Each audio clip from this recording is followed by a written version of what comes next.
नमस्कार। पॉलिटिक्स में आप सबों का स्वागत है। और आज हम पॉलिटिक्स में जदयू के उस पॉलिटिक्स की चर्चा करने जा रहे हैं जिस पॉलिटिक्स ने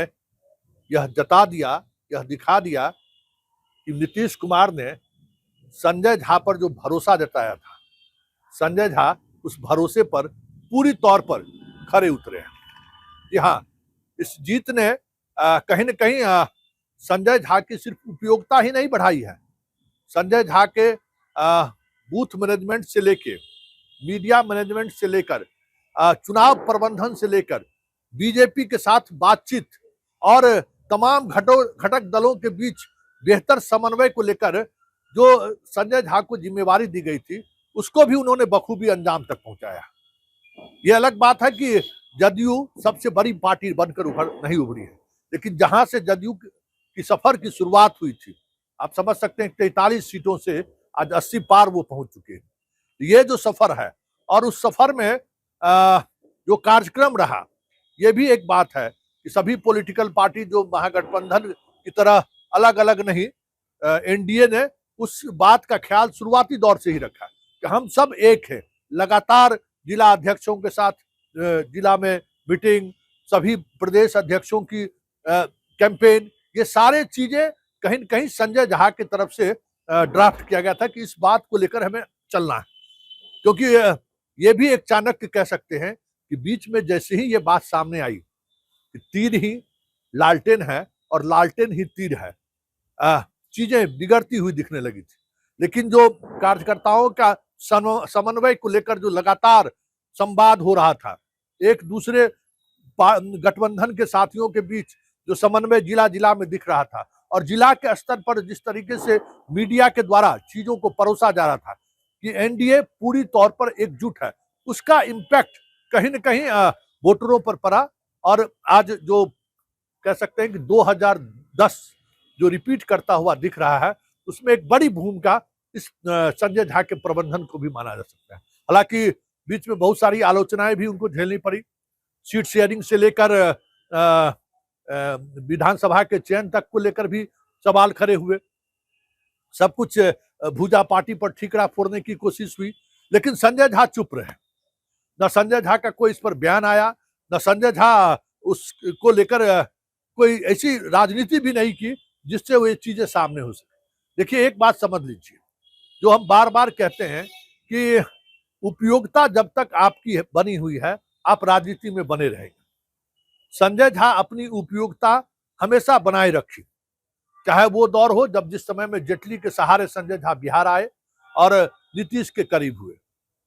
और वही करीबी उस दौर में भी नीतीश कुमार को सीएम का फेस घोषित किया जाए, उस दौर में भी अगर कहें तो संजय झा की बड़ी भूमिका थी कि अगर आप सीएम फेस घोषित कर दीजिएगा तो किस तरीके से नीतीश की घोषणा करने के बाद हम लालू को हरा सकते हैं। मतलब ये जो रणनीति थी, उस रणनीति के रणनीतिकार में भी उस दौर में संजय झा मौजूद थे। बाद के दिनों में भी देखिए, 2010 में थोड़ी स्थिति बिगड़ी, 10 में तो साथ ही थे, 15 में जिस तरीके से 14 में लोकसभा का चुनाव हुआ और संजय झा हारे तो थोड़ी दूरियां बढ़ी, और स्वाभाविक तौर पर संजय झा की उपयोगिता उस दौर में नीतीश को नहीं लग रहा था कि भाई उनकी कोई उपयोगिता है, आरजेडी के साथ गए। लेकिन जैसे ही बीजेपी के साथ करीब आए, संजय झा उस दौर में भी सेतु का काम किया, और वही सेतु आज भी इस स्थिति में लाकर खड़ा कर दिया है जदयू को कि नजर से नजर मिलाकर किसी भी पॉलिटिकल पार्टी से वो बात कर सकती है। आज कहां 43 और आज कहां 80 पार, कल 43 और आज 80 पार। कह नहीं सकते हैं कि कुछ न कुछ चीजें ऐसी हुई हैं। राजनीतिक रूप से जो विशेषज्ञ है, जो बिहार की राजनीति पर पैनी नजर रखते हैं, देखिए साइलेंट प्रचार हुआ जदयू की तरफ से, कोई हो हंगामा नहीं। आप देख सकते हैं पूरे उम्मीदवारों को चयन को लेकर देखिए,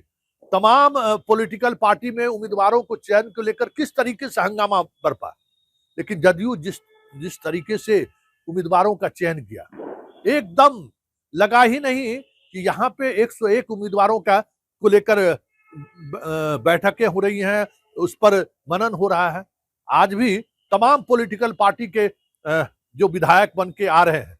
जरा उसमें नजर दौड़ा कर देखिए कि कुछ सीटों को छोड़ दें तो वो तमाम ऐसे लोग जो जीत कर आ रहे हैं उसमें अधिकांश कौन से लोग हैं?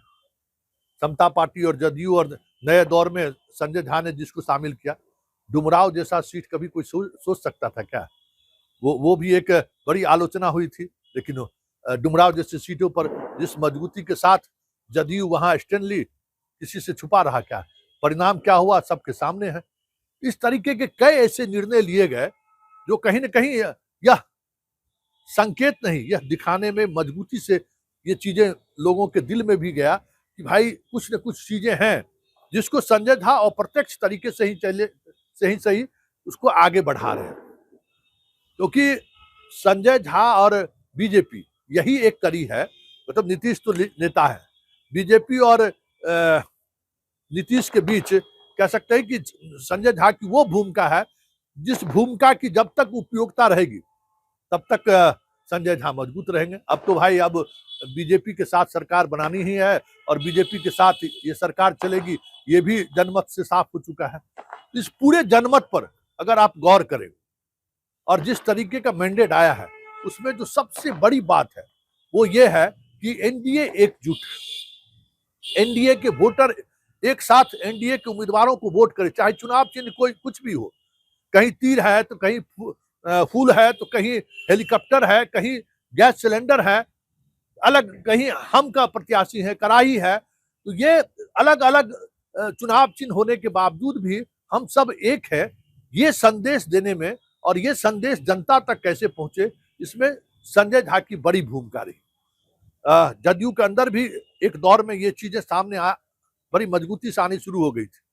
कुछ चर्चाएं भी होने लगी थी उस पॉलिटिक्स की जिस पॉलिटिक्स के हिमायती समाजवादी लोग हैं कि भाई अब बहुत हो गया, अब हमें फ्रंट पे आना चाहिए, हम लोग जो लोग हैं उनको इस तरीके की राजनीति से थोड़ी दूरी बनानी चाहिए। लेकिन उस चुनाव के दौरान, लेकिन उस स्थिति में भी जहां बहुत मुश्किल था चीजों को संभालना, एक सवर्ण नेता होने का एक जो खामियाजा भुगतना पड़ सकता था, वो उस स्थिति में पार्टी पहुंच गई थी। फिर भी संजय झा पूरे धैर्य के साथ डटे रहे और उनका ये दृढ़ निश्चय कि नहीं, हमारे जो एनडीए गठबंधन को हमने जो मजबूती से खड़ा किया है वो उसका अंजाम तक चीजें सामने होनी चाहिए। तो आज जो ये परिणाम है 200 पार, उसमें अगर आप कहेंगे तो चाणक्य के तौर पर खास करके जदयू के रणनीतिकार जो लोग हैं उसमें चाणक्य के तौर पर संजय झा स्थापित होते हुए तो दिख ही रहे हैं, क्योंकि उन्होंने वो कर दिखाया जो शायद जदयू के किसी नेता से संभव भी नहीं था। बीजेपी के साथ लोकसभा चुनाव में क्या सीटों को बंटवारे को लेकर, फिर विधानसभा में बराबरी में 101, फिर जिस तरीके से सीटों को लेकर विवाद हुआ उसमें जो स्टैंड पार्टी की तरफ से ली गई और उस दौरान संजय झा पर कई तरह के हमले हुए, लेकिन संजय झा नीतीश के साथ डटे रहे और उन्होंने कहा भी कि सवाल ये नहीं है, सवाल सब कुछ नीतीश तय करते हैं, हम उसके वाहक हैं। तो जो एक वाहक की जो भूमिका होती है, एक कार्यकारी अध्यक्ष की जो भूमिका हो सकती है, उस भूमिका को उन्होंने बखूबी अंजाम दिया है। अब आने वाले राजनीति में संजय झा कहां तक पहुंचते हैं ये तो वक्त के गर्भ में है, लेकिन इतना तो तय है कि संजय झा ने को जो जिम्मेवारी नीतीश ने दी थी, जिस भरोसे के साथ नीतीश ने जिम्मेवारी सौंपी थी, संजय झा 100% उस जिम्मेवारी पर खड़े उतरे। कहीं से भी दूर दूर तक कोशिश जरूर हुई कि आरसीपी की तरह इनको भी राउंड बॉक्स में खड़ा किया जाए। ललन सिंह को एक दौर में जिस तरीके से खड़े करने की कोशिश हुई थी, कमोबेश वो उस स्थिति में संजय झा को भी खड़े करने की कोशिश हुई। जो एक ललन सिंह को एक बार लालू परिवार से नजदीकी की वजह से उनको अध्यक्ष पद छोड़ना पड़ा था, इस तरीके की चीजें चर्चाएं मीडिया में होनी शुरू हुई। और फिर आप देख सकते हैं कि आरसीपी के दौर पे ये सारी कवायद जो पार्टी के अंदर की जो पॉलिटिक्स है, पार्टी के जो अंदर का जो डायनामिक्स है, कास्ट का जो डायनामिक्स है, उसमें उसको लेकर बराबर दबाव बनाया जाता था नीतीश कुमार पर भी, और उस दबाव में कभी कभी नीतीश दिखते भी थे। लेकिन संजय झा ने बड़ी ही चतुराई से उस पूरा कंट्राडिक्शन को, जिस अंदाज में उन्होंने उसका समाधान निकाला, हम कह सकते हैं कि वाकई में इस जीत में अगर कोई एक व्यक्ति चाणक्य है, अमित शाह की बात छोड़ दीजिए, एक बड़े प्लेटफॉर्म के साथ एक बड़े नेता है, देश के गृह मंत्री हैं, तो बिहार के स्तर पर जदयू का जो मैनेजमेंट रहा और जिस तरीके से चीजें, नीतीश मुख्यमंत्री हैं, थे और रहेंगे,